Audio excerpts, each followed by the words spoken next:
ihuriro ry'umumama unakuriwe inda ari nini ubona yenda kubyara koko.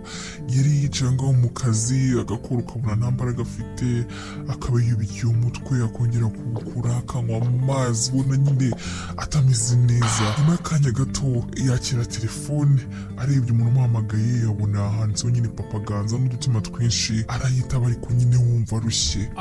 Kuri telefone Papa Ganza yaravuze ati alo, ati se bite sheri. Mama Ganza atangira kumubwira ukuntu atameze neza. Sheri ndumva ndushye, kwa kwezi kose ndareba ngasanga ntazakugezeho meze nabi, ndumva agiye kwa gakonje bibaye byiza ejo. Papa Ganza kuri telefone yaramubwiye ati sheri, ati ndabyumva pe noneho ndumva ntazi ukuntu umeze rwose urushye, ati ahubwo mu kanya gato nanjye ndaba mvuye muri ya nama nze nkutore, ati konje yake ndabizi ko batari buze kuyikwima, noneho ubu ndindira ureba akantu ureba kuri YouTube cyangwa se filime uba ureba, mu kanya ndabanje kukureba. Yarakubye telefone na Mama Ganza kuko ahita ajya muri system atangira kwaka live, arayaka arabyohereza, ahamagara umukuriye nyine amusobanurira uko bimeze yuko atazamara ukwezi. Yari yaravuze yuko azaba amaze mu kazi nyine mbere yuko ajya muri konji ikiruhuko cy'umumama wabyaye, ayifataho mbere y'ukwezi kuko yumvaga arushye. Yaraherutse kujya kwa muganga bamubwira ko afite umwana ufite ibiro 5 birengaho gato, ubwo rero yatse konji mu gihe ategereje Papa Ganza. Bidatinze amaze kuvugisha supervisor ahita abyapruva, amwohereza email undi nawe arabibona, nuko akomeza kwicara muri YouTube areba izo video. Mu masaha make yanama irangiye kuko Papa Ganza nawe afata imodoka aza ku kazi ke aramutwara, baragenda berekeza mu rugo iwabo. Bageze mu rugo bavugije honi, baraza barabakingurira. Papa Ganza arinjira nyine araparika, Mama Ganza nawe ava mu modoka amutwaza igikapu amutwara gake.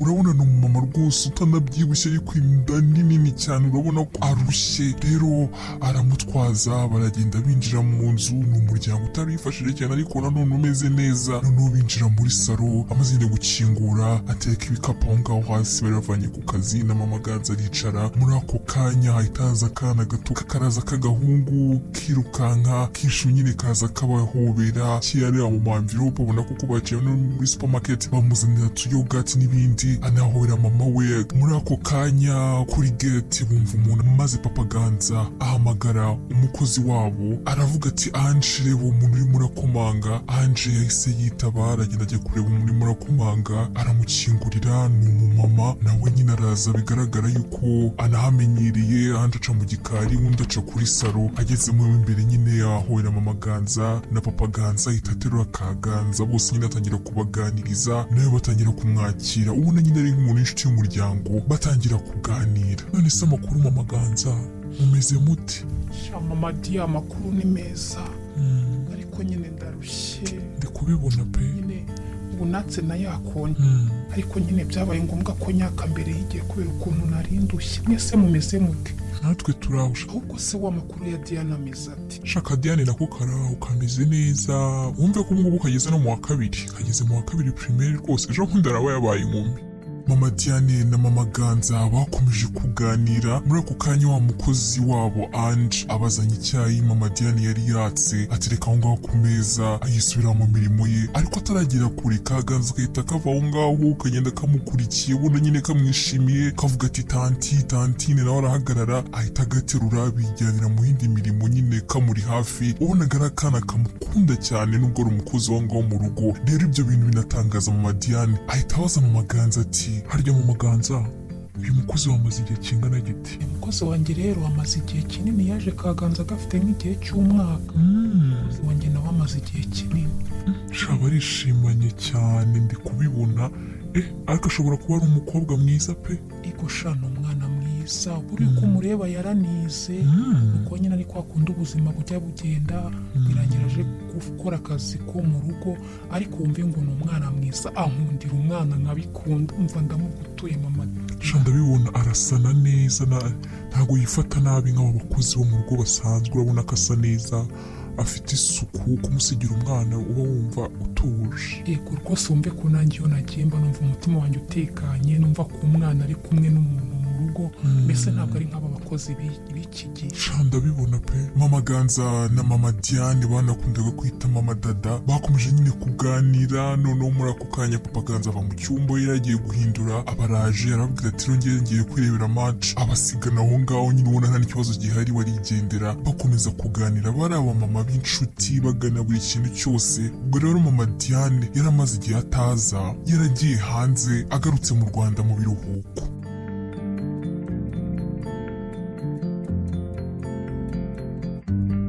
Nyuma y'ukwezi neza itariki mama Ganza bamuhereyeho kubyara yarageze, ariko kumva ibise ntabwo biraza. Yanze kujya kwa muganga, icyakora muganga we wamwitagaho aramuhamagara amubaza uko ameze, undi nawe aramubwira. Neza akimara gukupa ibise biba biramufashe. papa Ganza bari kumwe mu rugo no muri weekend, ahita yatsa imodoka vuba vuba aramujyana, batwara varize, abwira Ange ngo aze kuzana indi varize isigaye. Nyine mama Ganza agiye kubyara bamujyana, ariko arimo arataka cyane mu modoka. papa Ganza aragenda, yageze kwa muganga asanga babiteguye, bahita bamushyira mu kagare kugenda byanze, bamujyana arimo arataka cyane, ibise birimo biramurya. Muganga we, muganga twihute meze nabi, muganga twihute meze nabi, muganga we twihute, mbabara twihute. Barihuse bamujyana mu cyumba bagomba kumubyariza. Bageze papa Ganza bamugumishije hanze baramukurikirana. Nyuma rwose y'amasaha 3 umwana yari amaze kuvuka, ariko mu gihe bamaze kumubyaza umwana bamuteruye bishimye. Muganga umaze kumubyaza yarahindukiye abona ntabwo mama Ganza arimo arabuja, akabona ntari guhumeka ntari guseka, babona ameze nk'umuntu usinziriye. arangije amukozeho arimo aramucekinga yumva mama Ganza ntabwo akiri guhumeka. Yahise yitaba Imana amaze kubyara. Abaganga ubona babuze uko babigenza, umwana bamushyira ku ruhande baramutunganya. Birababaza cyane ukuntu bari bishimye ngo bamaze kubyaza ibintu byagenze neza, yabyaye neza atabazwe, ubona babuze uko bifata. Nyuma y'iminota nk'itanu umuganga wari ukuriye operasiyo yarasohotse asanga papa Ganza ari aho ngaho na Ganza kanasinziriye. Ange wa mukozi wabamuteruye arangije papa Ganza ahita ahaguruka maze byagenze gute, ameze neza. Muganga ubona rwose yacitse intege yabuze n'aho amuhera, yamushyize ku ruhande. papa Ganza atangira kwikangamo nk'umuntu mukuru, akabona muganga yahindutse, ukabona muganga ntabwo afite inkuru nziza, ariko yanga kubyemera akavuga ati ntibishoboka, ati ntabwo nshaka kubyemera. Yagiye ku ruhande, muganga rero hamujyanye batangira kuganira. Aramubwira ati papa Ganza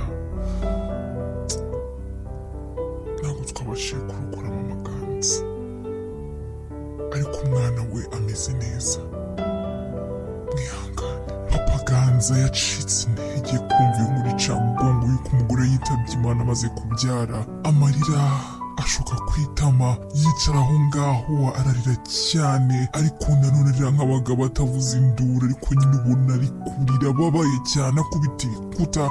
Aravuga ati Imana kubera icyo ubyemeye. Muganga arasutama ajya hasi atangira kumuhumuriza, aramubwira ati ndakumva ni ukuri papa Ganza, ntabwo tutagize ariko byanze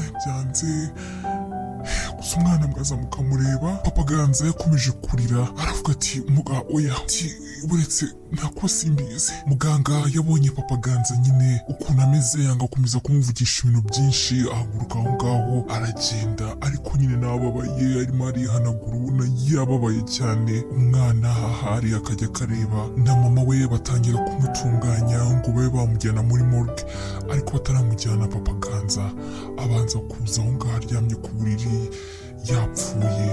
Aramuririra, abaza Imana impamvu yabihisemo ko agenda. Bamuzanira umwana aramureba, nanone amushimira ko umwana mwiza cyane w'umukobwa amusigiye. Ararira cyane na Ange azana na Ganza. Ganza we wasinziriye utazi n'ibyo arimo, yanamuhetse ashizeho n'agashuka, ariko aho ngaho ahetse umwana Ange nawe akomeza kurira. Bose barira mama Ganza witabye Imana amaze kubyara.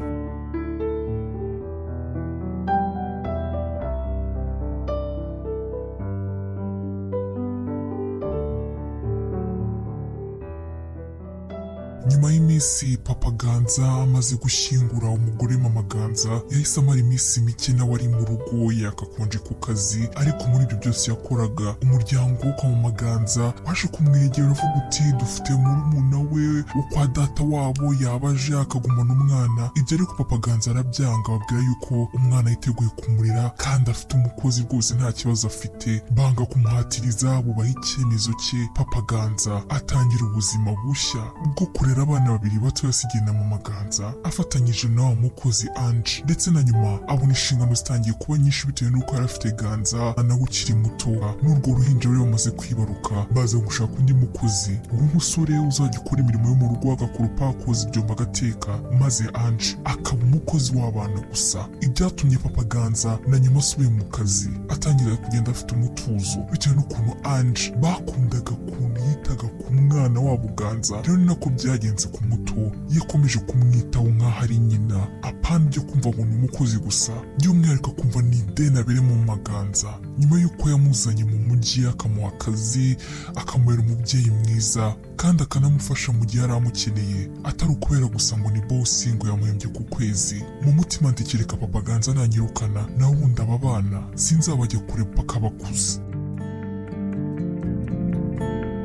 Ni nimugoroba kwa Papa Ganza, yaravuye mu kazi aparika imodoka aho ngaho, arinjira mu nzu. Kaganza kaza kirukanka kamusanganira, buri munsi kazaga kareba muri amvirope azanye ikirimo, yasangamo isambusa, yasangamo umugati, amayogati, amaji akahita afata agatangira kurya. Karaje rero karabifata. Hirya Ange ateruye wa mwana, urabona ko yanatangiye gukura. Hashize umwaka n'igice Mama Ganza yitabye Imana, rero n'akakana kari kamaze gukura. Papa Ganza baraje, ajya mu cyumba aho Ange ari guhindura wa mwana, araza asanga arangije kumuhindurira, aza agaterura avuga ati umukobwa wanjye mwiza ati, ubona nyine yishimye. Gusa ngo buri gihe ateruraga umwana we niko yakomeza kwibuka Mama Ganza, ariko kandi atangira kurenzaho gake gake ngo hatagira ubona yuko nyine agifite agahinda ko kubura umugore we. Amaze kumusimbiza amuririmbira amunezerewe, Ange yahise abwira Papa Ganza ati, Papa Ganza reka none njye kureba mu gikoni uko bimeze, ubu uramufashije ava hari ikibazo. Papa Ganza yambwiye ati nta kibazo ndamugumana.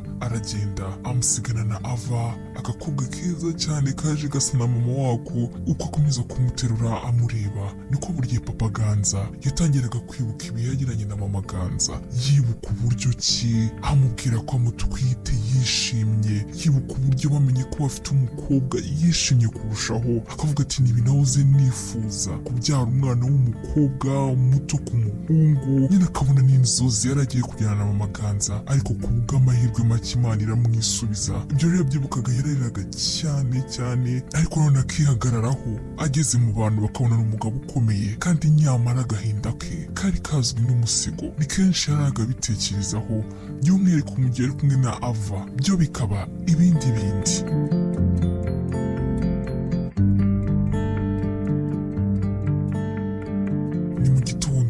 Saa 2 Papa Ganza yari ari kumwe na Ganza na Ange na ka Ava bagateruye. Ganza yanatangiye kugenda ahagaze aho ngaho, bari bagiye gusura mama wabo hashyinguye. Papa Ganza ari imbere aho ngaho akazunguza umutwe akimyoza. Ange arabibona, arangije afata Ganza na Ava ababegeje hirya. Papa Ganza aribona ko amuhaye umwanya, atangira no kuvuga, ijwi rijya hanze amubwira ati sheri wanjye ndagukumbuye, ati ntabwo wakumvira ngo wansiganye, ati abana bacu barakuze, by'umwihariko Ava we naje kumukwereka uyu munsi n'ubwa mbere aje kukureba, ati mba numva ntazi uburyo ki nzamusobanurira ngo mama wawe yitabye Imana kubyara, mba numva bizamubabaza, ati ariko n'Imana yabishatse. Amubwira andi magambo menshi, amaze gusoza no gushyiraho indabo. Ange hirya aho yari ari ateruye ka Ava na Ganza amufashe ikiganza, yarabibonye nuko azahegera. Papa Ganza aramubwira ati twasoje tugende. Ange ati none se turaza guca muri ya supermarket hariya, ko ntabwo nari nasize mbwiye Eric ngo yakomeje kumubwira ibyo yashakaga gusiga bwiye Eric ngo atunganye mu rugo bace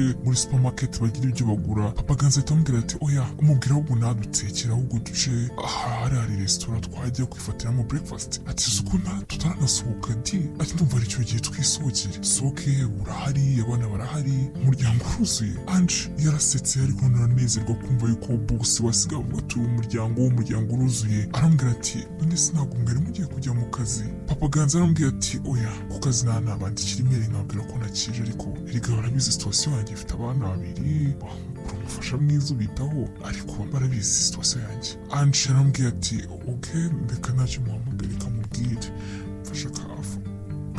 Yamuhaye ava arangije ajya kuri telefone ahamagara wa Mukadogo amubwira ariko batakije vuba. Kadogo arabyumva ahita asigara ngo yumvira radio anakora indi mirimo, nabo baragenda mu modoka bagenda bagiye gufata breakfast. Bamaze kurya imaze kugira amasaha 5 yagiye kuri Instagram yamwe mu banazi bagira ibikinisho by'abana, abona nabo bafungura saa 9 n'igice, ahita abwira Ange ati ahubwo ndabona ahantu bafunguye twigeze kujyana Ganza ati ubwo twanaho tuhajye.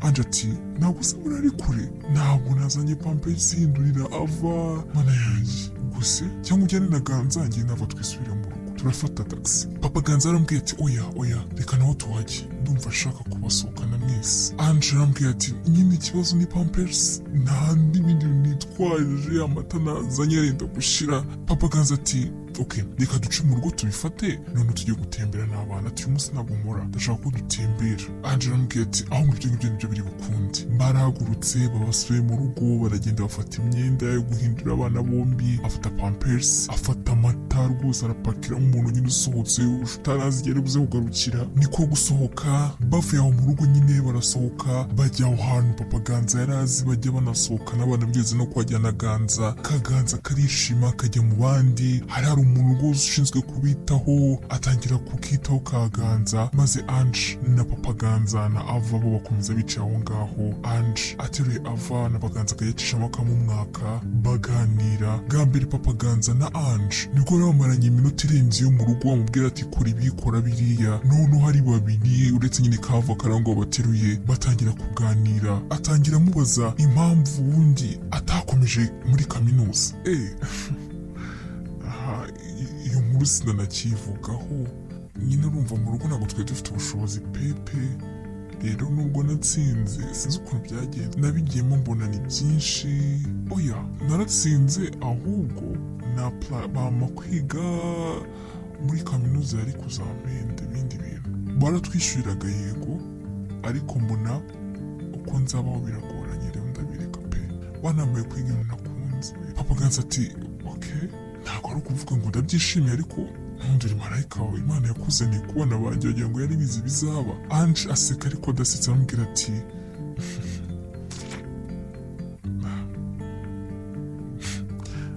mvuga iki?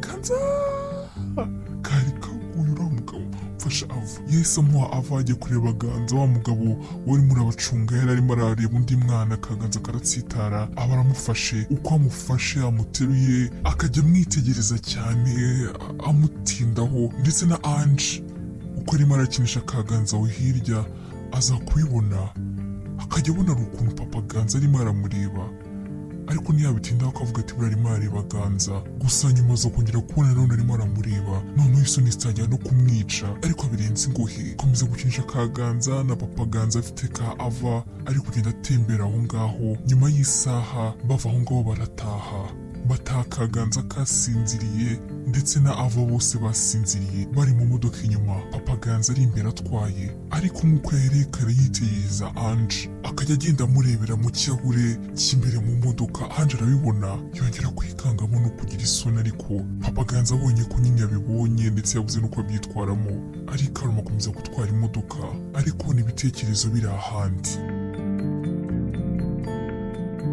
Nyuma yo kuva aho ngaho bari basohotse n'abana, iminsi yakurikiyeho Papa Ganza yatangiye kubura amahwemo, ibitekerezo bye bikabura bituma atekereza kuri Ange mu buryo budasanzwe. None yamubona uburyo mukundira abana abitaho bigakomeza kumukurura cyane, mu mutima akavuga ati oya ntabwo bishoboka, ati ntabwo nakunda umukozi ntibishoboka ngiye Papa Ganza. Undi mutima utari ko nta wundi muntu wabona wita ku bana bawe nkabo, kandi nta n'ubwo uzagumu, nta mukunzi wemere kongera ugakunda. Biragenda bimara hafi ukwezi abana nabyo, handi none atangiye kugendera Ange kure akajya kureba ka Ava ava adahari yagiye mu bindi nyine akajya amwirinda n'ubwo babaga mu nzu imwe. Ni mu gihe mbere bwo yari atangiye kubikunda yajyaga ajya mu cyumba kirimo ava nawe ahari, ariko unatangira kujya ajya kureba abana baryamye cyangwa se akamwitumishwa nko kuri supermarket kugira ngo bagumane, ibintu nk'ibyo ngibyo kumugendera kure, kuko mu mutima we byari bitangiye kwanga.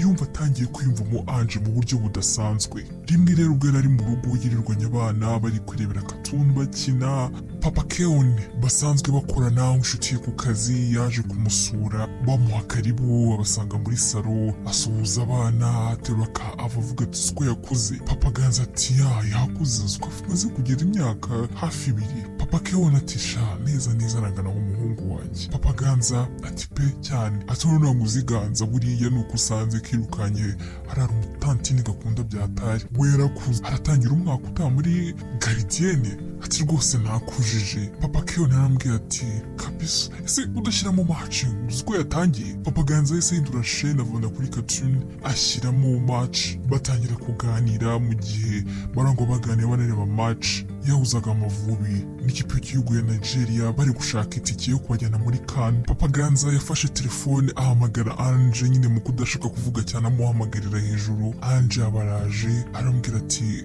twara Ganza na Ava tugiye kwirebera match. Ange yaterura Ava na Ganza amufata ikiganza baragenda, ariko abanje no gusuza wa mupapa akomeza kumwitegereza uburyo nyine ari umukobwa mwiza w'icyuzungereza niko akora akazi kaho ngaho mu rugo. Amaze kurenga yagarutse amaso yarebesha Papa Ganza ukuntu. Papa Ganza ati iki?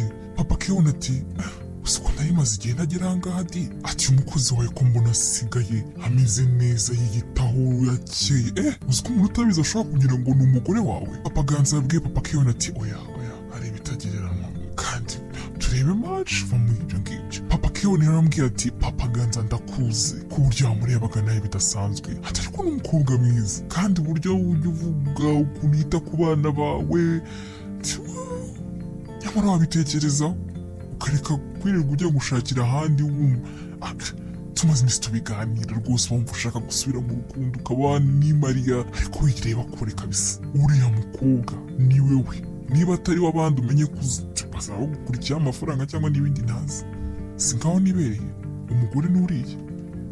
Papa Keon yabivuze ari seriye tafuta telekomande yongera umupira.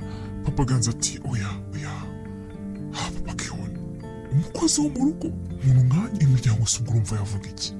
Oya kahise ahubwo nyine wa mukobwa dukorana rwose dufite date nzahijyaho ndebe ibyo ari byo, ariko apana umukozi oya kahise. Papa Keon yarambwiye ati ariko se umukozi wo mu rugo bivuze iki? Icya mbere ukeneye ni wife material, uramufite ahangaha yita ku bana ikora ibintu byose, na mbere yuko yita ku bana urabizi uribuka cyajya utekera umureti urimo umuceri.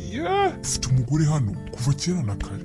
Uriya mukobwa njye nawe kubwiye ni umuslay queen, icyo ashaka ni umugabo, niyo mpamvu yemeye gushaka umugabo ufite no offense brother, ariko biragoye ko umukobwa nkawe muto nk'uriya yemera kujya hanze n'umugabo nkawe ufite abana 2 urabyumva?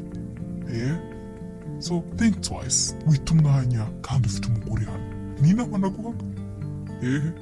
Tipe yaradutsinze ku munota wa 5 wallahi, akabona ifatira akabyeri. Papa Keon yahise ahaguruka aho ngaho ajya gufata byeri muri firigo. Ni mu gihe Papa Ganza yakomeje kubitekerezaho, yari amaze iminsi aganiriza Papa Keon inshuti ye yuko nyine asigaye yumva afite irungu, hari n'igihe nyine agerageza no kuba yashaka uko yigenza kandi hashize n'igihe hari n'umuntu mukuru nyine ibintu byinshi. Papa Keon akamubwira ati uzasubire nyine mu rukundo wongere uteretewe, ariko nyine umugore n'umuntu uzaza gufasha kurera abana. Papa Ganza we ni muri urwo rwego yatangiye kugerageza abantu, ariko abagenda avugisha bose akabona nta kiri kuvamo. N'uwo mukobwa yari afitanye date muri weekend, ni umukobwa wa 3 yaragiye kugerageza ngo arebe ko nyine yatereta agasubira mu rukundo, byanagenda neza kongera akiromariya agakora ubukwe, ariko buri kiyo bavuganaga n'abo bakobwa yabonaga hari ikidagenda neza. Noneho bamara kumenya ko afite abana 2, bamwe bakabivamo abandi bo bakaza ariko ukabona kwita ku bana ni ibintu biri kubagora. W'icyambere bishakira ni umugabo. Hari uwo noneho yamubwije ukuri ko adashaka abana, icyo ashaka ari umugabo badateganya kubyara. Ibyo nabyo Papa Ganza abigiraho ikibazo, umuntu udashaka kubyara ni gute azita ku bana batarabe,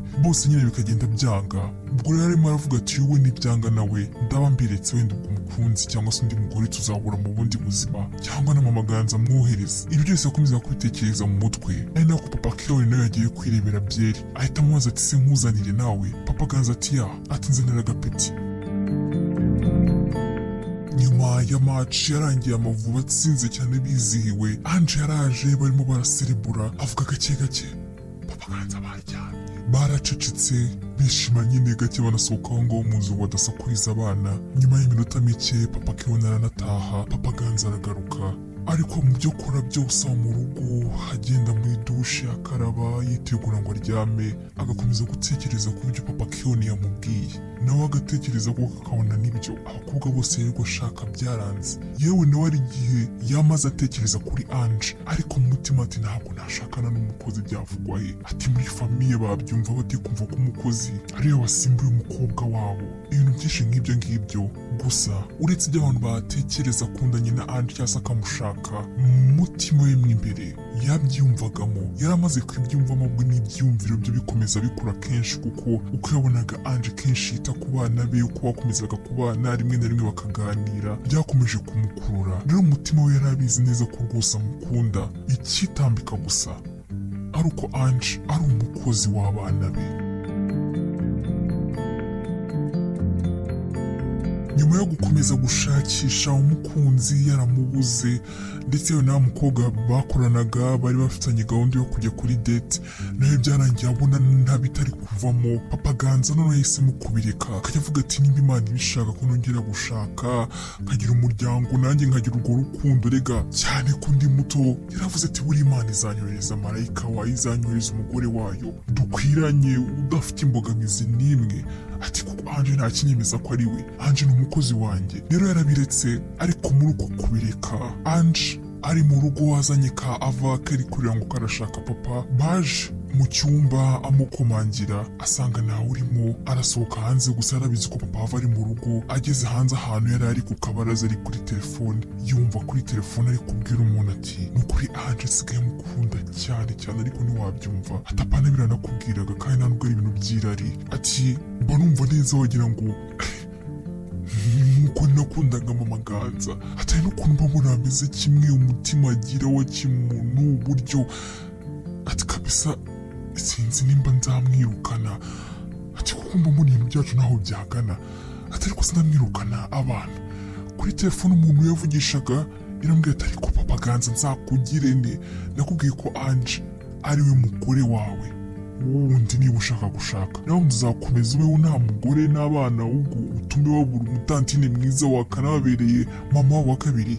Kuri telefone Papa Ganza ati oya Papa Keone ari ikintu tumva, Ange ni umukozi wo mu rugo, ntabwo byakunda.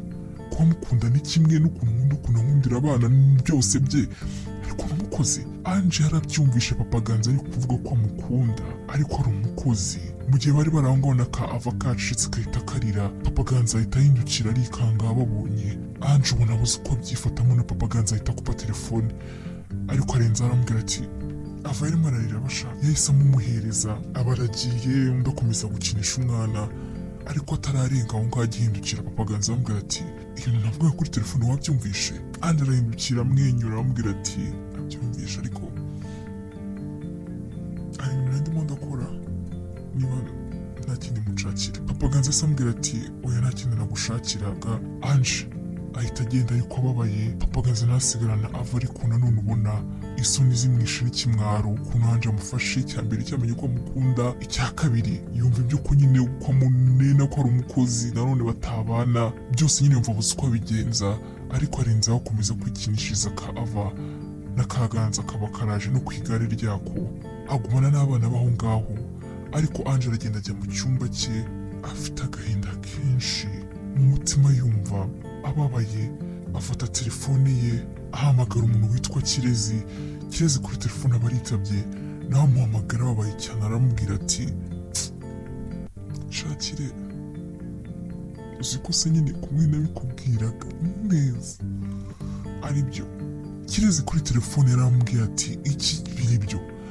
Anje ati nyine urabona kubwiye ko bose amura hari ukuntu njya mbona ntazi ukuntu ndeba mani ndibuka nyine nayo byose twaciyemo nagiye mbikubwira umugore wo kumita Imana ibintu nk'ibyo imyaka amazanga wose ugiye kwambara imyaka igera muri 6 ya ngiye kwambara imyaka igera baranyongereye na kenshi nabonye n'akazi keza bakanyongeza ibaze ko mpembwe 180 nkora akazi ko mu rugo ko nigeze kubona akazi keza ko kujya gukora ahantu mu ruganda bamba 60 baranyongeza 80 ngo gumana mu rugo uri kubyumva. So uwo mubosi uramwibuka hano nkura gusa gusa byanyabyo ngo nkunda ariko icyo si cyo kibazo. Agitangira gushaka kuvuga byinshi kuri telefone Kirezi arambwira ati narabikubwiye ariko ko mubosi agukunda bitewe n'ibintu wambwiraga uburyo yakwitwaragaho uburyo yabasohokanaga n'abana mu bintu byose narabikubwiye Anje narabikubwiye ko mubosi agukunda. Anje arambwira ati okay ibyo nta kibazo none se mubeshyi nanjye mba mbona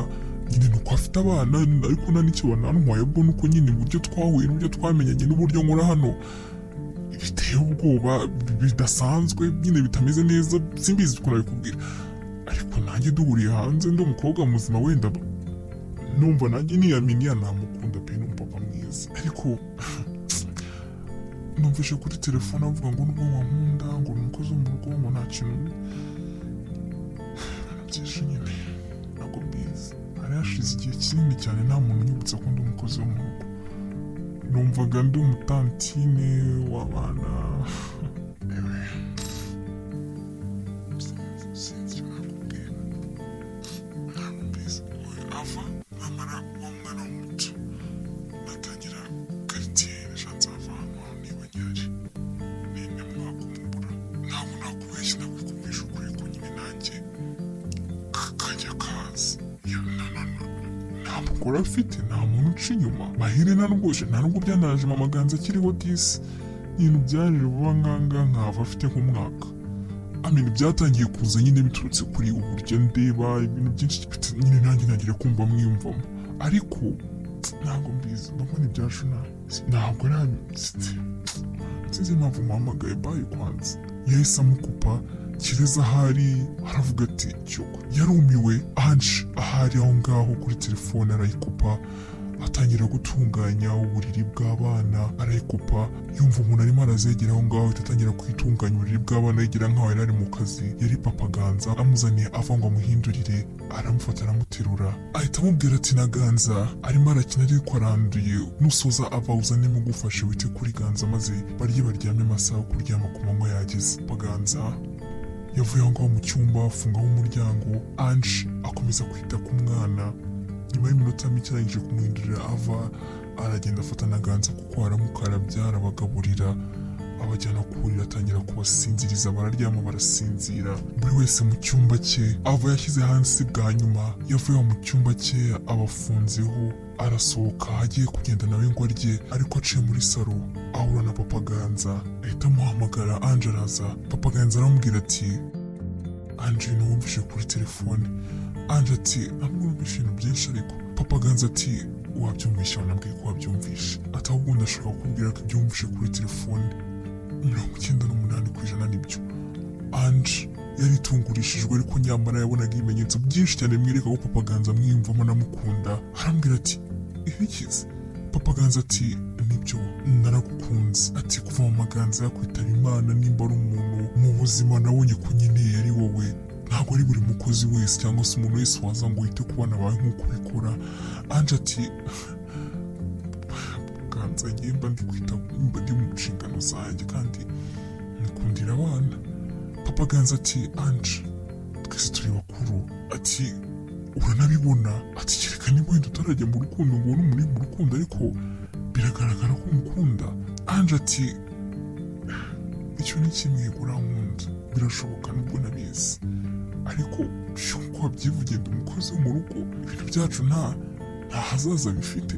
papa Ganza ati ibyo rero nibyo nshaka gusabira imbabazi ati ibyo ni impungenge y'umuntu aba afite ariko birangira n'ubundi ari wowe uzi icyo ashaka ati kuko rwose sinkubeshye hari abakobwa benshi bagiye ubona n'ahangaha baje ngo gusura abana, nta n'umwe nabonye ukuruta. Sinigeze gusaba Imana ngo inyohereze marayika, ariko kumbe marayika yahoze hano. Ati ni ukuri ndagukunda, ahubwo sinzi wowe nimba ubona nyine ndi igipapa gifite abana ntacyo. Ataravuga ibintu byinshi, Ange yarambwiye ati ntabwo ari kuvuga ngo ufite abana, ntabwo ari kuvuga iki, nawe nimba uri umuntu uzi kureba umuntu uri mu rukundo wakabaye kubibona ko mbigerageza kubyikuramo bikwepera hirya, ariko uri bosi wanjye, sindagukunda bimarira iki nyine, by'umwihariko ko nawe bivuga ko ndi umukozi. Urumva Papa Ganza yarambwiye ati oya winshanga, nawe wumva nk'uko niyumva. Ange ati yego, ariko nyine natangiye kubyivanamo kandi biri kugenda biza, ahubwo vuba nendaga kubasezerera. Kuko Papa Ganza yarambwiye ati unsezera kubera iki, kandi ahubwo numva amazi abyaye amavuta. Urankunda, ndagukunda, nkundira abana, nta wundi muntu nifuza hano nkawe. Ange yarambwiye ati abantu bakavuga iki, abantu bakavuga iki, ngo wa mugabo wapfakaye ngo ese ashakana n'umukozi. Ntabwo nshaka kuzawa inshuro y'imigani n'ibintu byinshi cyane. Papa Ganza ntabwo byakunda, ahubwo ndabona bitakirindiriye ko nabasezerera ukwezi kurangiye, munyemerera ahubwo ejo cyangwa musiba ejo nabafasha gushaka undi mukozi akaza agiye mwigendera. Papa Ganza yarambwiye ati ariko uri kuvuga ibiki, uragenda ujya hehe, uragenda ujya he? Yamufashe intoki Ange kumwikura mu biranga kuko ubona nawe umugani wa Papa Ganza uko yiyumva ni nako nawe yiyumva, ariko nanone ukabona arahangayitse. Papa Ganza aramubwira ati Ange tumaranye igihe kinini hano, urabizi wanambereye n'inshuti, amadegange menshi, ibintu byose biba hano, nasinze byose uranzi. Ati wenda ikitarabaye nuko tutakundanye byo official, ariko kuri njyewe nimba ari umuntu nzi ni wowe. Gake wamfungura ukanganiriza, nawe narakumenye, atabwo we nyemerera wigenda, ndakwinginze wigenda, abana banjye baragukunda. Ava we ashobora kuba azikoreye mama we. Ati ndakwinginze wigenda, ahubwo unyemereye twanakora ubukwe vuba. Ange yikanzemo ahita amwishikuza, aramubwira ati Papa Ganza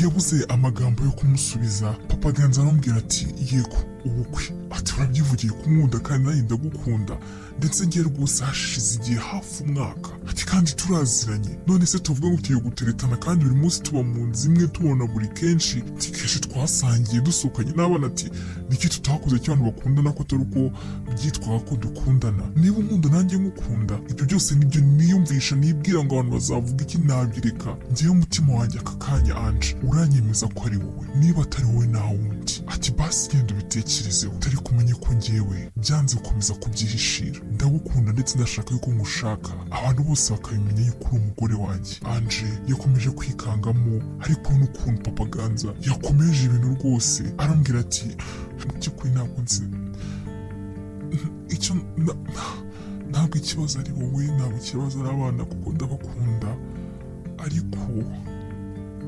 amagambo y'abantu, wa mukozi wa pati yamukurikiye amafaranga, ibyo bintu byose sinshaka kubyumva. Papa Ganza yaramwegereye atangira kumuhumuriza, aramubwira ati Ange mu gihe nyiri ku ruhande rwawe, mu gihe nyiri kumwe nawe, ibyo byose ntacyo bizagutwara, wowe njye nawe tuzi ukuri. Ati rero wikwita kuri abo bantu, ahubwo tureke imitima yacu yiyoborere, sibyo? Ange yatangiye kubyumva, ndetse na Papa Ganza bwa mbere aramuhobera, aho bicaye mu ntebe bose ubona bishimye ku mpande zombi, ko nyuma y'igihe kinini babishe mu mitima yabo, babigendera kure bashaka kubyikuramo, basashe inzobe bakavuga ku rukundo bakundana rwaje rutunguranye ku mpande zombi, ariko nanone bahujwe n'abana ba Papa Ganza yabyaranye na Mama Ganza, umugore yakundaga cyane witabye Imana ari kubyara umuhererezi wabo.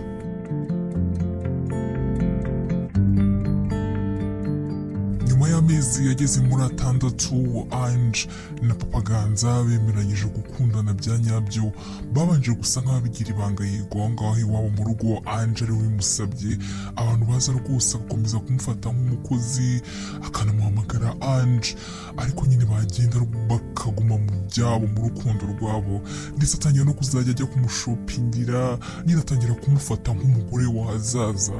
gusa Ange amubwira ko ibyo bazakora byose nyine atazajya mu cyumba cya mama Ganza cyangwa se nyine ngo batangire kubana byo kurarana no mu cyumba batarashakana. Ibyo ngibyo papa Ganza arabyumva, ariko nyuma y'amezi nyine bakundana baba muri ubwo buzima baje noneho kubishyira hanze. Papa Ganza akajya anamupositinga, abantu barabibona, nyuma baza no gutangaza itariki y'ubukwe bwabo. Ubukwe buratahwa mu buryo butunguranye. Ntabwo abantu bake baje muri ubwo bukwe papa Ganza yatumiye ntibigeze bamujajinga ngo bavuge bati washakanye n'umukozi, oya, cyane ko benshi nyine ni babandi bari basanzwe baza mu rugo, babonaga uburyo Ange yita ku bana be. Hakaba na bamwe bamuserezaga bati se ahubwo wazatwera uriya mukobwa w'abasore nyine inshuti ze bashakaga abagore bakabona Ange kuko arimo umugore bifuza. Ubwo rero ubukwe bwabo bwaratashwe bagaragiwe n'aba bana ba papa Ganza na Ava. Ange waje muri urwo rugo ari umukozi atangira kubana na papa Ganza nk'umugore we, ndetse mu rukundo rwabo ni gake cyane rwose papa Ganza yajyaga azana mama Ganza ngo bibe byabangamira Ange, ndetse n'igihe yageraga krize yamwibutse ntabwo yabitindagaho, yumvaga nyine yemerewe kumuririra, kumwibuka igihe icyo ari cyo cyose ashakiye. Ibyo rero kubyumva no gukomeza kwita ku bana we biri mu bintu byatumaga papa Ganza akunda Ange mu buryo budasanzwe, ndetse bakajya bajya no kumusura mama Ganza barabimubwira ko basigaye babana. Ange na papa Ganza bakomeza kwiberaho ubuzima bwiza, nuko na nyuma Ange aza kwibaruka umwana w'umukobwa maze amwita rimwe mu mazina ya mama Ganza. Ibintu byanejeje cyane papa Ganza, bakomeza kwiberaho muri iyo paradizo yabona.